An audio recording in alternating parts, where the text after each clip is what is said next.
Good morning to everyone. I am going to start with a new chapter, which is liquidation of companies. We all have done piecemeal distribution of cash, and that also was related to liquidation, dissolution, where business was getting closed down, but that piecemeal was related to firms. Yes, as and when money is received, is used to make the payment of the liabilities. Same way here in liquidation, what happens is company is getting liquidated. Liquidated means closed down. तो यहाँ पे starting liquidation year means company getting winded up. Company winding up or getting winded up. Company क्या हो रहा है, बंद हो रहा है. That is the meaning of liquidation. तो जब कंपनी बंद हो रहा है means there is a dissolution of the business. So what will be the first step? हमारे पास जितने भी assets होंगे हम वो सब assets को sell off कर देंगे और सेल ऑफ करने के बाद हम लोग हमारे लाइबिलिटीज को पे करेंगे. But can we pay the liabilities anyway? There is one order of payment, there is one sequence which we used to follow when we were doing piecemeal. Same here also, but here we are talking about liquidation of companies. यहाँ पे partnership firm नहीं है, यहाँ पे liquidation किसका हो रहा है, कंपनी का. So one officer, one administrator called as the liquidator is appointed who looks after the process of liquidation. यहाँ पे हम क्या करते हैं, liquidator is a officer, is a administrator जिसको हम appoint करते हैं यहाँ पे, who will look after the process of liquidation. He will look after the sale of assets and वो assets में से जो पैसे आएंगे उससे वो liabilities को as per the order of payment liquidator will make the payment. Last में जो भी पैसा बचेगा वो ओनर्स को, that is the equity share holders को मिलेगा. सबसे लास्ट में payment is made to the owners, to the equity share holders. तो हम क्या करते हैं, यहाँ पे भी हम प्रेफरेंशियल क्रेडिटर्स, डिबेंचर्स, फिर हमारा पहले आउटसाइड लाइबिलिटीज को पे करते हैं, उसके बाद ही हम क्या करेंगे, प्रेफरेंस शेयर होल्डर्स को पे करेंगे. और शेयर होल्डर्स में भी सबसे पहले हम पे करते हैं प्रेफरेंस शेयर होल्डर्स को एंड उसके बाद पे करेंगे, लास्ट में पे करेंगे इक्विटी शेयर होल्डर्स को. एंड लास्ट में अगर सबको पे करने के बाद भी कुछ सरप्लस बचता है तो that surplus will be divided among the equity share holders. So this liquidator का फाइनल स्टेटमेंट ऑफ अकाउंट हम यहाँ पे प्रिपेयर करेंगे ये चैप्टर में. Then other things also are there which we will be preparing, but this chapter में भी जो सम्स है, initial sums, you will find it not very lengthy, small sums. So here we are talking about winding up, and winding up is the first step and the final step is the dissolution where business gets closed down.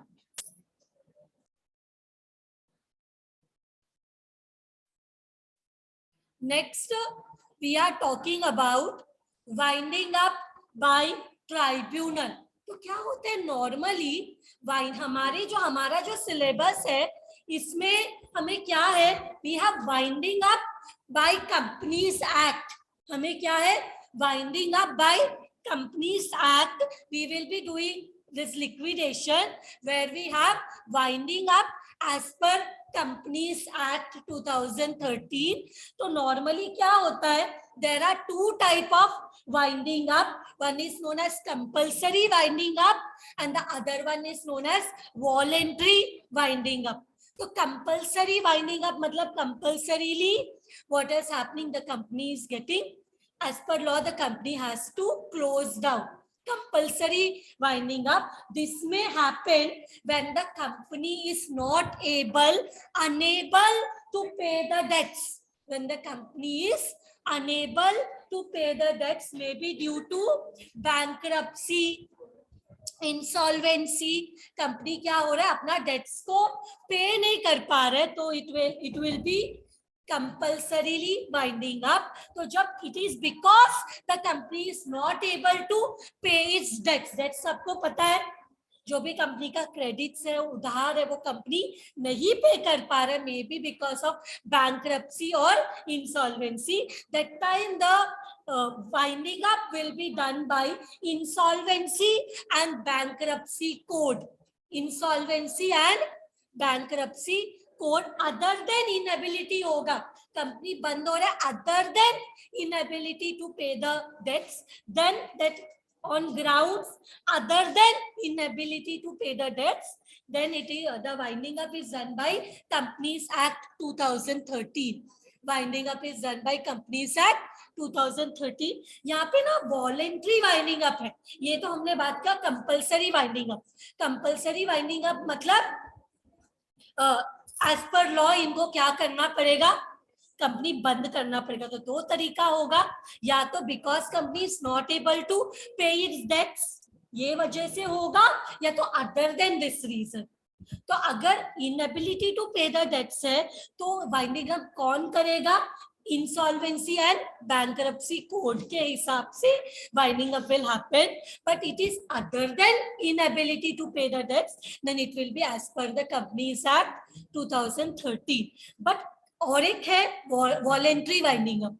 एक और चीज है जिसको हम बोलते हैं voluntary winding up, जहां पे ना अप टू 31 मार्च 2017 तक, अप टू 31 मार्च 2017 तक वॉलेंट्री वाइंडिंग अप मतलब हम लोग कंपनीज एक्ट 2013 फॉलो करते थे.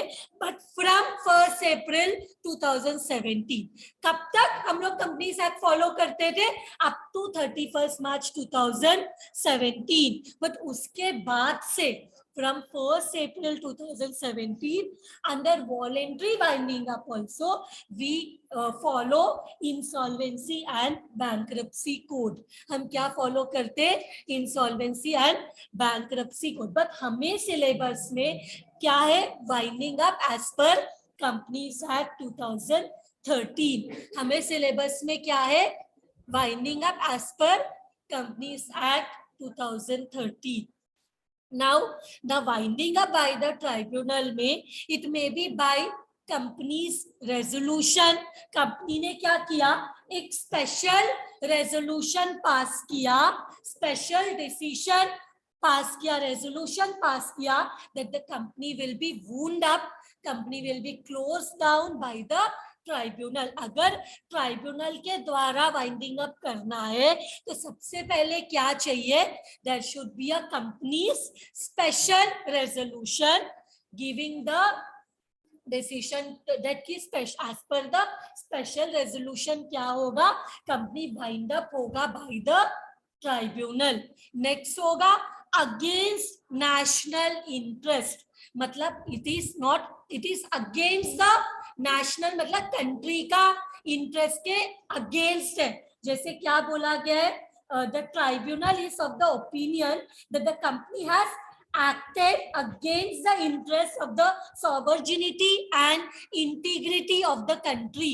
तो उसके अगेंस्ट कंपनी ने एक्ट किया है, तो क्या होगा, अगेंस्ट नेशनल इंटरेस्ट कंपनी ने परफॉर्म किया है, तो क्या करेंगे, कंपनी को बंद कर देंगे. या फिर उधर फ्रॉड होगा, if there is a fraud done by the company, then again there will be winding up by the tribunal will interfere and there will be a winding up by the tribunal. And if the company is defaulted in filing the financial statements or annual returns, FS means financial statements or annual returns for consecutive preceding 5 years, पिछले 5 सालों से अगर company ने continuously default किया है in filing it's financial statements और annual returns, तो company क्या होगा, बंद होगा एज बाय द ट्राइब्यूनल।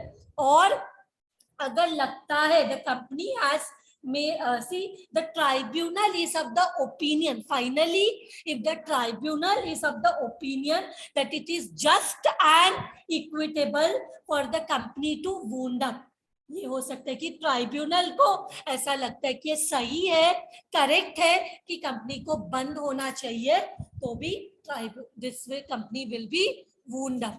इसके बाद finally what we will be doing today is liquidators final statement of account, जो कि लिक्विडेटर क्या करेगा, इतना इतना असेट से पैसा आया और ऐसा ऐसा लाइबिलिटीज को पे किया, and tell me liquidator free में काम करेगा या लिक्विडेटर का भी कोई रेम्यूनरेशन रहेगा? सो जब जब हम लोग लिक्विडेटर अपना फाइनल स्टेटमेंट प्रेजेंट करता है तो उसमें लिक्विडेटर्स रेम्यूनरेशन भी रहता है, that is when the company is appointing a liquidator to look after the liquidation of the company, he will also be charging a remuneration. So that everything वो format अभी हम लोग डिस्कस करते हैं। In next lecture se we will be doing the sums based on this chapter. So let us start this liquidators final statement of account. इसमें सबसे पहले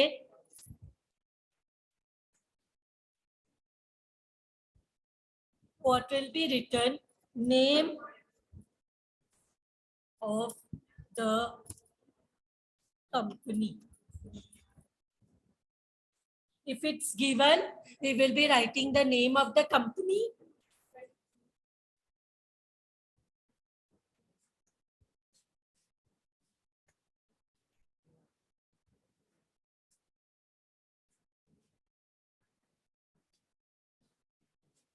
Name of the company, nature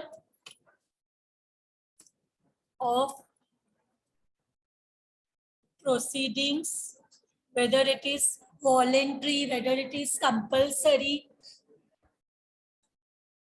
date of commencement of the winding up, कि winding up कब से start हुआ, name and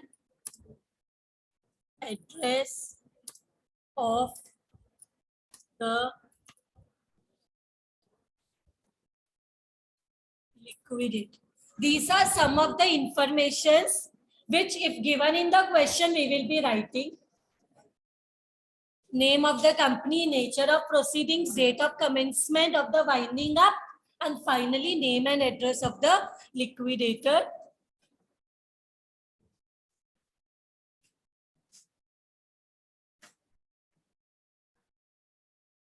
receipt, यहाँ पे सब लिखेंगे from where money is coming. Receipt कब होगा, जो हमारे पास असेट्स होगा, जो भी असेट का रिवाइज वैल्यूज दिए रहेंगे, if revise is not given we'll have to take the book value।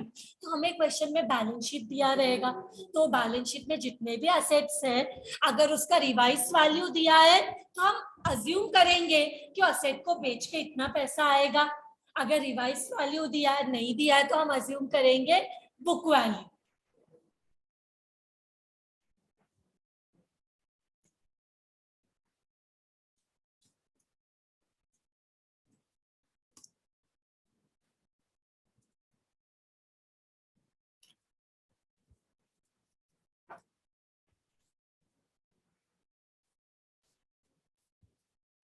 तो यहाँ पे सी रिसीट कैसे होगा, लिक्विडेशन के टाइम पे vice liquidator appointed to sell all the assets and from the proceedings what he have to do, from the proceeds he has to pay the liabilities.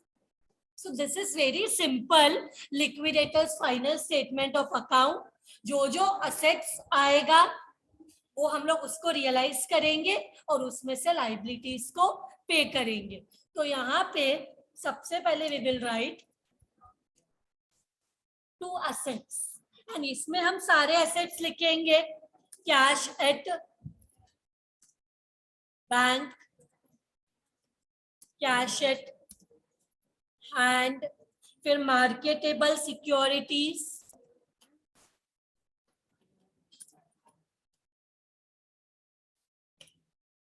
so we will be writing all the assets, cash at bank, cash at hand, marketable securities,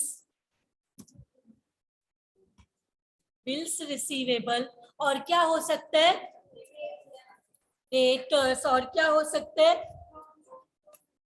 stock in, stock लिखा ही नहीं है, stock is also very important asset ना, stock in trade. इसके अलावा क्या हो सकता है, अभी हम fix assets, the premises of the business, and what else can be there, furniture, plant and machinery,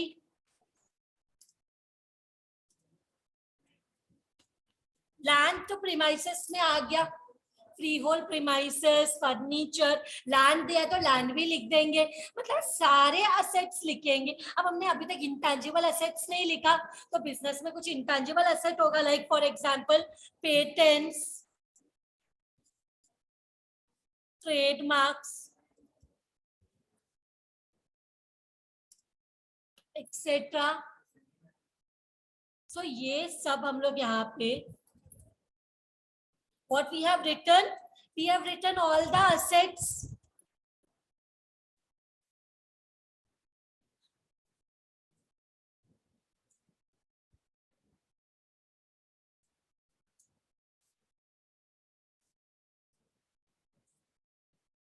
we have written all the assets। तो ये हम यहाँ पे रिसीट में क्यों लिख रहे हैं, मतलब ये सब असेट से लिक्विड बिजनेस में पैसा आ रहा है, business is getting close down and ये सब असेट से पैसा आ रहा है, तो यहाँ पे अगर रिवाइज वैल्यू दिया है तो हम रिवाइज वैल्यू लिखेंगे। So this are to assets. इसके अलावा अगर कोई if there are partly paid up equity shares, so अब बिजनेस बंद हो रहा है, हमें पैसे की जरूरत है टू पे द लाइबिलिटीज, हम क्या करेंगे, वो कॉल में पैसा मांगेंगे। If we say how much is the liability of a shareholder, share holder का लाइबिलिटी लिमिटेड है till the extend of the share, share holder का लाइबिलिटी क्या है, लिमिटेड है till the extend of the share का value, face, जितना हमारा share का फेस वैल्यू होता है। अगर शेयर से हमने 10 रुपीज का शेयर है बट हमने शेयर होल्डर से सिर्फ 7 रुपीज ही अभी तक कॉल्ड अप किया है, तो कंपनी के पास है अभी भी मौका, क्योंकि अभी कंपनी बंद हो रहा है, लाइबिलिटीज को पे करने के लिए पैसा होना चाहिए। तो can be not ask the share holders to pay the proceeds of call, हम कॉल मनी मंगा सकते हैं, जो फाइनल कॉल जो अभी भी पेंडिंग है शेयर होल्डर को पे करना, उनका उतना ही। देखो नॉर्मली अगर पार्टनरशिप बिजनेस है या सोल ट्रेडिंग बिजनेस है तो ओनर्स का, प्रोप्राइटर्स का लाइबिलिटी अनलिमिटेड होता है, तो लाइबिलिटी को पे करने के लिए बिजनेस का पैसा और ओनर का खुद का पैसे के बीच में कोई डिस्टिंक्शन नहीं है।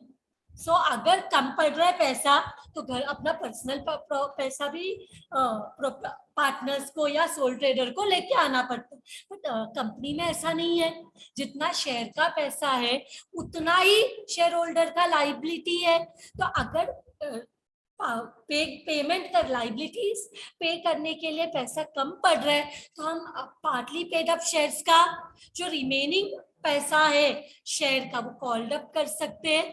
तो हियर उससे भी क्या होगा, there will be receipt of cash, asset को बेच के पैसा आएगा, या अगर शेयर होल्डर का कैपिटल पूरा, अगर 10 रुपीज का पूरा 10 रुपीज कॉल्ड अप नहीं किया तो balance money can be called up, तो that also will be receipt, right.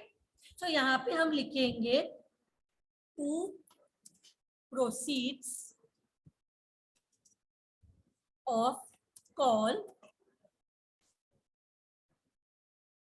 जिसमें हम क्या करेंगे, unpaid call at the commencement of winding up. Means when the winding up is starting, तभी हमारे पास कुछ शेयर्स अगर है जो फुल्ली पेड अप नहीं है, तो वो अनपेड कॉल जो है वो हम कॉल करेंगे. कॉल्स इन एरियर्स होगा तो उनको भी रिमाइंडर देंगे. वो सब जहां जहां से पैसा आ रहा है वो सब कुछ हम यहाँ पे रिकॉर्ड करेंगे. And one more thing is there, if suppose there is a what you say, secured liability. Suppose there is a secured liability. What do you mean by a secured liability? Secured liability क्या होता है कि हम लोग कोई security रख के loan लेते हैं. हमने we have seen this in piecemeal distribution. अगर सपोज स्टॉक, हमारे पास कोई लोन है, वो स्टॉक के ऊपर लिया गया है या प्लांट एंड मशीनरी के ऊपर लिया गया है, तो वो असेट को बेच के जो पैसा आता है उससे हम वो लाइबिलिटी को पे करते हैं. लेकिन वो लाइबिलिटी को पे करने के बाद भी सपोज लोन है 10 लाख का और सिक्योर्ड जो लोन था उस वो लैंड एंड बिल्डिंग के ऊपर था, तो लोन था 10 लाख का, लैंड को बेच के 15 लाख आया, तो जो एक्स्ट्रा पैसा आया है वो हम कहाँ यूज करते हैं. Suppose we have a secured loan of 10 lakh and वो सिक्योरिटी को सेल करके 15 लाख आया, तो लोन तो सिर्फ 10 लाख का है, तो एक्स्ट्रा 5 लाख कहाँ यूज करेंगे, to pay the other liabilities. तो यहाँ पे भी ऐसा ही करेंगे. अगर कोई भी सिक्योर्ड लाइबिलिटी के असेट को बेच के कोई पैसा आता है तो उसको कहाँ यूज करेंगे, to pay the other liabilities. सो यहाँ पे हम क्या लिखेंगे, to surplus from securities. To surplus from securities. ये कौन सा सिक्योरिटीज है, ये सिक्योर लाइबिलिटी को पे करने के बाद जो एक्स्ट्रा सरप्लस अमाउंट हमारे पास जो बचा है ये वो सिक्योरिटी है. तो यहाँ पे हम क्या लिखेंगे, असेट रियलाइज्ड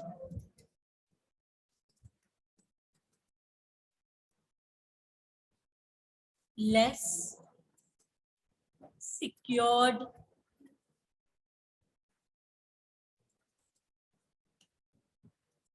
असेट से मिला 15 लाख और हमारा सिक्योर्ड लाइबिलिटी या सिक्योर्ड क्रेडिटर्स है 10 लाख का, तो 15 लाख में 10 लाख माइनस किया तो आउटर कॉलम में कितना आ जाएगा, 5 लाख. आउटर कॉलम में आ जाएगा 5 लाख. तो ये सब हमारे पास क्या आ गया, रिसीट ऑफ कैश. ये सब हमारे पास क्या आ गया, receipt of cash. Now we go to the payment side.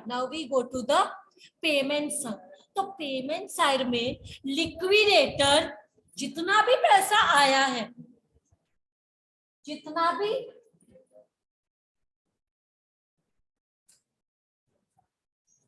Next one is the payment side. मुझे बताओ, लिक्विडेटर जो है कोई भी लाइबिलिटी को पे करने से पहले वो किस चीज पे ध्यान करेगा, उसका रेम्यूनरेशन के ऊपर भी ध्यान देगा कि उसको उसका रेम्यूनरेशन के लिए पैसा साइड में रखना है, और लिक्विडेशन एक्सपेंसेस भी होता है. See when we are selling the assets, हमें ट्रांसपोर्टेशन का खर्चा, कभी एडवोकेट का खर्चा हो सकता है, if there is any complication in sale of asset, so there may be liquidation expense, there may be liquidators remuneration. so ये सब तो पेमेंट में आएगा, पैसा बाहर जाएगा. तो यहाँ पे हम सबसे पहले लिखेंगे, क्या लिखेंगे, by liquidation. What do you mean by liquidation expenses? Liquidation expenses मतलब असेट्स को बेचते वक्त, लाइबिलिटी को पे करते वक्त अगर कोई एक्सपेंस हो गया तो वो सब हम उसको बोलेंगे लिक्विडेशन एक्सपेंसेस. फिर उसके बाद जो लिक्विडेटर है उसका रेम्यूनरेशन भी तो रहेगा. By liquidator's remuneration. Liquidator's remuneration. This is the payment made to the liquidator because he is taking the responsibility of selling the assets and paying the liabilities. So कुछ तो extra लेगा. That is liquidators remuneration. इसके बाद अगर कोई दूसरा खर्चा है जैसे लीगल चार्जेस है, या फिर सपोज हम असेट्स को बेचने के लिए ऑक्शन करा रहे, असेट को सेल करने के लिए ऑक्शन भी करा सकते हैं ना, जहां पे भी do a auction and one asset is placed and there will be people who will be bidding for the assets. कितना जितने में असेट जाएगा, सपोज आप कितने में इंटरेस्टेड हो ये असेट खरीदने के लिए, लिक्विडेटर में try to do a auction, तो ऑक्शन कराने का भी चार्जेस हो सकता है. तो यहाँ पे हम बोल सकते हैं बाय किसका चार्जेस, ऑक्शनियर्स एंड वैल्यूअर्स चार्जेस. तो ऑक्शन कराने के लिए भी तो खर्चा लगेगा. ऑक्शन क्यों खर्चा, देखो लिक्विडेशन मतलब there may be that the owner of the business has become insolvent, तो उसके बाद जितना भी असेट होगा वो सबको सेल करेंगे. और वो सेल करने का सबसे अच्छा तरीका क्या हो सकता है, ऑक्शन करना. जब सेम डे में बहुत advertisement everything is given and people come and auction में they try to buy the things which is displayed in the assets which is displayed in the auction. So इसका भी खर्चा हो सकता है, लीगल चार्जेस हो सकता है, डिपेंड्स अपॉन द लिक्विडेटर वो कैसे क्या करने वाला है, असेट्स को सेल करने वाला है. राइट. सो इसके बाद बाय सी ये फॉर्मेट है, तो इसमें हम हर चीज लिखना, we will be writing everything, but in the sum everything may not be there. Cost of processing and maintenance of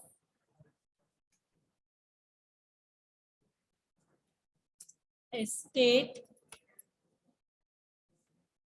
This is again some expenses.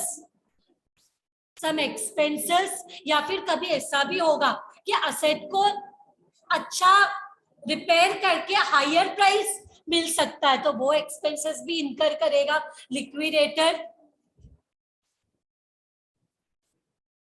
And इसके बाद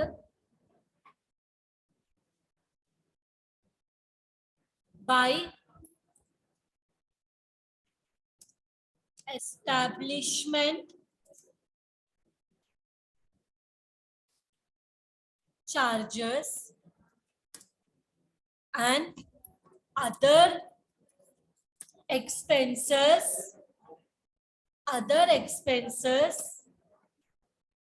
of liquidator.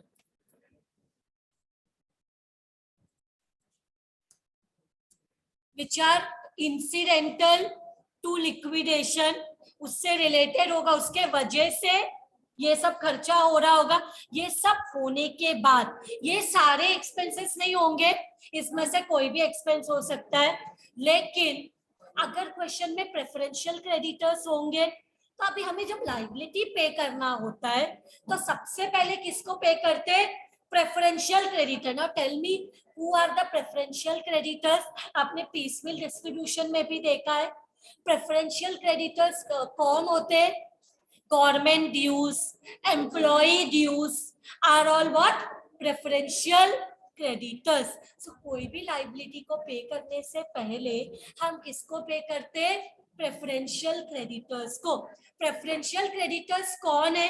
Order of payment में पहले जो भी expenses related है, liquidator liquidation का expense, liquidator का remuneration, all expenses हमने पे किया। बिकॉज ये एक्सपेंस नहीं पे कर पाएंगे तो ये एक्सपेंसेस के लिए तो पैसा साइड में पहले ही रखना पड़ेगा। लेकिन जब हम लाइबिलिटी पे करते हैं तो सबसे पहले पे करते हैं प्रेफरेंशियल क्रेडिटर्स। पीस मिल में भी हमने देखा था सबसे पहले किसको पे करते हैं? प्रेफरेंशियल क्रेडिटर्स को। तो प्रेफरेंशियल क्रेडिटर्स में क्या आता है? Government dues, employ dues. तो यहाँ पे लिखेंगे बाई, किसको सबसे पहले पे करेंगे? By preferential creditors. We will be paying the preferential creditor. उसके बाद डिबेंचर्स, आउटसाइड लाइबिलिटी में हम किसको पे करेंगे? प्रेफरेंशियल क्रेडिटर्स को पे कर दिया। अभी हम पे करेंगे डिबेंचर होल्डर्स को। Those are having a floating charge on the asset. Floating charge means उनका कोई स्पेसिफिक असेट पे चार्ज नहीं होता, सारे असेट्स पे होता है। Floating charge means not a specific charge but overall charge, floating charge. So हम किसको पे करेंगे? Debenture holders. Debenture holders having what? Floating charges. Floating मतलब क्या? एक स्पेसिफिक असेट पे उनका हक नहीं है, सारे floating charges having floating charges. पहले प्रेफरेंशियल क्रेडिटर्स को पे किया, उसके बाद हम आउटसाइड क्रेडिटर्स को पे करते हैं ना। पहले प्रेफरेंशियल क्रेडिटर्स को पे करते हैं, उसके बाद किसको पे करते हैं? आउटसाइड क्रेडिटर्स में हम लोग पहले डिबेंचर होल्डर को देते, आउटसाइड में भी पहले किसको देते हैं? डिबेंचर होल्डर्स को। फिर उसके बाद पे करते हैं जिनको फ्लोटिंग चार्ज है, सारे असेट्स पे चार्ज है। उसके बाद हम पे करते हैं by unsecured creditors. Who are unsecured creditors? जो कोई सिक्योरिटी नहीं है उनको उनसे अनसिक्योर्ड क्रेडिटर्स मींस इनको पे करने के लिए ये जो लाइबिलिटी है is not having any charge on any asset. Unsecured creditors मतलब हमें कोई असेट को रख के पैसा नहीं इन्होंने दिया है, दे आर अनसिक्योर्ड क्रेडिटर्स। इनको भी पे कर दिया, इनको भी पे कर दिया। इसके बाद फाइनली हम पे करते हैं शेयर होल्डर्स। किसको पे करते हैं? और वो शेयर होल्डर्स में भी पहले पे करते प्रेफरेंस शेयर होल्डर्स को, उसके बाद फाइनली पे करते इक्विटी शेयर होल्डर्स को। उसके बाद भी अगर पैसा बचा तो that is what? Surplus to equity share holders. इसके बाद भी अगर पैसा बचा तो फाइनली किसको मिलता है? Surplus to equity share holders. तो हमने सारे लाइबिलिटी को पे कर दिया। आउटसाइड लाइबिलिटी को सबसे पहले प्रेफरेंशियल क्रेडिटर्स, उसके बाद debenture holders having floating charge, फिर सारे अनसिक्योर्ड क्रेडिटर्स को पे कर दिया। अब पे करेंगे किसको? कॉन्ट्रीब्यूशनरीज को, मतलब हमारे शेयर होल्डर्स को जिनको कॉन्ट्रीब्यूशन, जिनको प्रॉफिट में शेयर होता है। सो हम क्या बोलेंगे? By returns to contributories. Share holders को हम क्या बोलते हैं? कॉन्ट्रीब्यूटरीज। क्या बोलते हैं? सी हम हमारे शेयर होल्डर्स को क्या बोलते हैं? कॉन्ट्रीब्यूटरीज। और शेयर होल्डर दो टाइप का होता है, प्रेफरेंस एंड इक्विटी। तो इसमें सबसे पहले आएगा preference share, preference share holders किसको पहले देंगे? Preference share holders including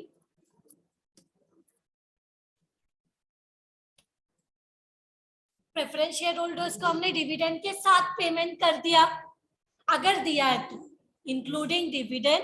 and finally किसको पे करेंगे? प्रेफरेंस शेयर होल्डर्स को भी पे करने के बाद हम पे करेंगे टू द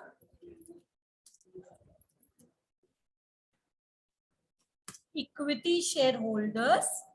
एंड फाइनली क्या बोलेंगे?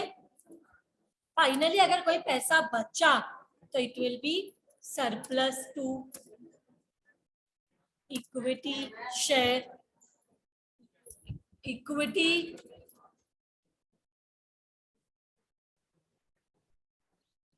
देखो, प्रेफरेंस शेयर होल्डर्स को पे किया, उनको जो कैपिटल था, डिविडेंड था, वो दे दिया, फाइनली इक्विटी शेयर होल्डर का भी दे दिया। लेकिन मुझे बताओ, अगर हम लोग अनसिक्योर्ड क्रेडिटर्स को पे करने के बाद कोई भी पैसा ही नहीं बचा तो क्या हो जाएगा? अनसिक्योर्ड क्रेडिटर्स को पे करने के बाद कोई पैसा ही नहीं बचा, सारे एसेट्स को बेच के पैसे आए, उससे हम लाइबिलिटीज को पे करते, हम प्रेफरेंशियल क्रेडिटर्स को पे कर दिया, हमने डिबेंचर होल्डर्स को भी पे कर दिया, हमने अनसिक्योर्ड क्रेडिटर्स को भी पे कर दिया, उसके बाद कोई पैसा ही नहीं बचा, डेफिशिएंसी हो जाएगा, लॉस हो जाएगा। सपोज अनसिक्योर्ड क्रेडिटर्स को भी नहीं पे कर पाए तो जितना पैसा नहीं पे कर पाते हैं वो क्या हो जाते हैं? डेफिशिएंसी। क्या हो जाता है? डेफिशिएंसी। और यहाँ पे हमने सारे लायबिलिटी पे कर दिए, उसके बाद भी पैसा बचा है तो वो पैसा किसको मिलेगा? Surplus to equity share holders. Finally किसको मिलेगा? लेकिन सपोज वन मोर कंडीशन, सारा इक्विटी शेयर होल्डर्स को पे कर दिया बट एक भी पैसा एक्स्ट्रा बचा नहीं, तो नो प्रॉफिट नो लॉस। दो सिचुएशन हो सकता है, या तो हम हमारे सारे लायबिलिटी को नहीं पे कर पा रहे तो डेफिशिएंसी होगा, सारे लायबिलिटी को पे कर पा रहे बट एक भी पैसा नहीं बचा, then it will be no profit no loss. सारे लायबिलिटी को पे कर दिया, उसके बाद भी पैसा बचा है तो then it will be surplus. ऐसा तीन सिचुएशन हो सकता है, या तो डेफिशिएंसी, या तो सरप्लस, या तो नो डेफिशिएंसी नो सरप्लस। हमारा ये अकाउंट जो है वो क्या हो जाएगा? टैली हो जाएगा। ये जो सरप्लस है ना इक्विटी शेयर होल्डर्स को, ये जो है ना ये बैलेंसिंग फिगर है हमारा। क्या है?